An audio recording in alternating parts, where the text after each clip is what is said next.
My name is Cathy Lin, and I am a member of Arbor Lawn United Methodist Church.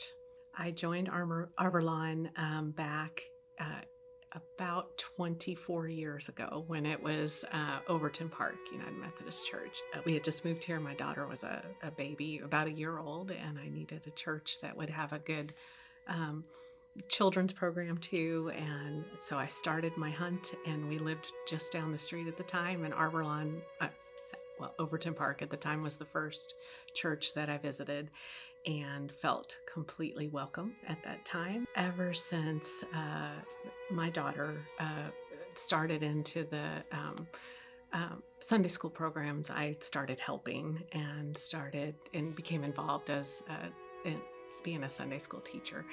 And so that's something I've done for quite a long time too, and started out in kindergarten and did a few different things and ended up teaching 4th and 5th grade with a person who has come to be a really good friend of mine, Tammy Frang. And it's interesting because I came from Overton Park and she came from Westcliff. So the two of us together brought in both parts of the church that became Arbor Lawn. I took a break after my son Nathan passed away, probably for several years, and then I was asked if I wanted to come back and do that again, and I said yes, but only if I could work with Tammy. And so Tammy came back too, and we were back. After Nathan died, the slogan that became kind of representative of his life to us was to be the ripple of kindness, of love, we wanted people to do things. So many people had done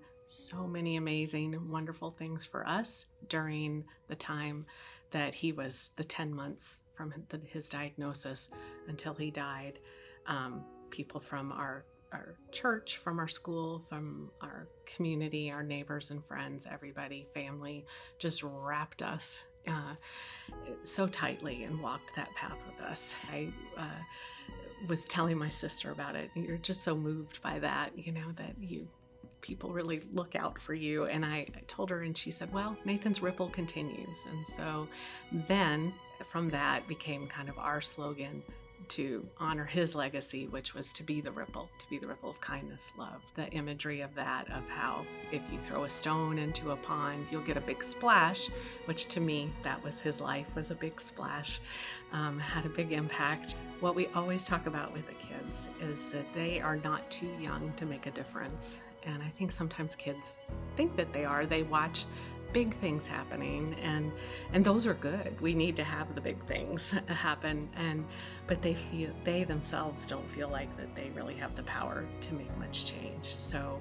with our Ripple mission projects, we always start off talking about the imagery of a ripple, talking about the projects that we're going to do, but also that you can be a ripple every single day, like even holding a door open for somebody, or inviting the child who doesn't have anybody to sit with at lunch to come to your table. That all of those things are your own personal mission work that you're doing and reaching out into the world and making a difference that can then go on and make a difference that you don't see as well, a positive difference in the world.